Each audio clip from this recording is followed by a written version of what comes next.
Honestly, this election is so unreal, it's a disgrace. I mean, we've got many Western countries actually now preparing for a possible attack from Russia, which is backed by China. Sweden spending $15 million just to upgrade nuclear shelters for its people. Finland, Poland, Lithuania, Latvia, Estonia, all withdrawing from an international ban that would stop them laying anti-personnel landmines along their border to stop a Russian invasion. Germany sending a brigade to Lithuania, the first time it's stationing troops long-term in a foreign country since the Nazis. And in our region, Russia in February asked Indonesia to let it base long-range bombers there. Something the Australian newspaper today said the Albanese government had actually been warned of before the election, but which it had since pretended was fake news, even refusing to let the coalition get a briefing on this. I'm waiting for them to ask for a briefing on who faked the moon landing. Anthony Albanese today was still refusing to come clean on whether Russia had indeed asked for that base in Indonesia, like it was a big secret.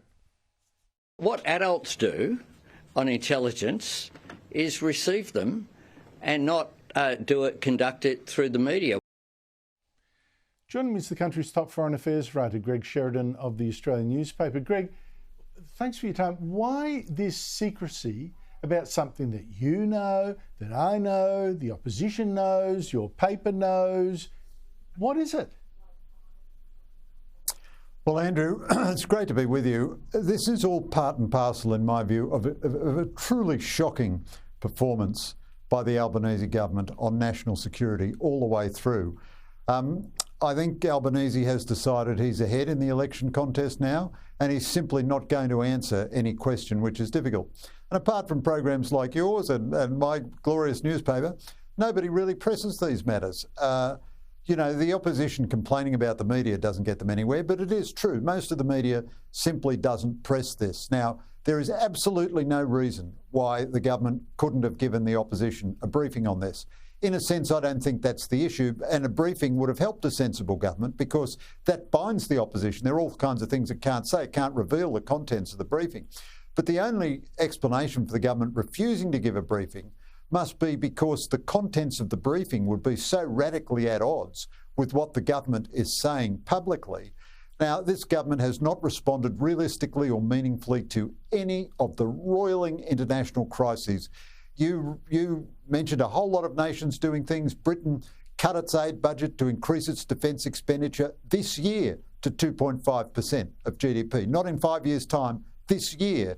The only nation in more peril than those European nations, because we have no allies near us, is Australia, and we are the only nation doing nothing at all. It seems to me, Greg, that the penny has dropped at last with President Donald Trump. Now, you know, is now suspecting that his friend Russian President Vladimir Putin has been, as you and I have suggested for a long time now, been stringing him along. Putin's not really interested in peace in Ukraine at all, not a genuine one. Trump actually sat down with the Ukrainian president at the Vatican, where they were for the Pope's funeral, brushed aside the French president to sit down to talk man-to-man in private. The talk seemed to please Zelensky. Here he is. We had productive meeting. Beats the last time when he was thrown out of the White House. And Greg, after those talks, Trump posted there was no reason for Putin to be shooting missiles into civilian areas in Ukraine, cities and towns over the last few days. It makes me think, said Trump, that maybe he doesn't want to stop the war. He's just tapping me along and has to be dealt with differently. Greg, this change in Trump's tone strikes me as hugely significant.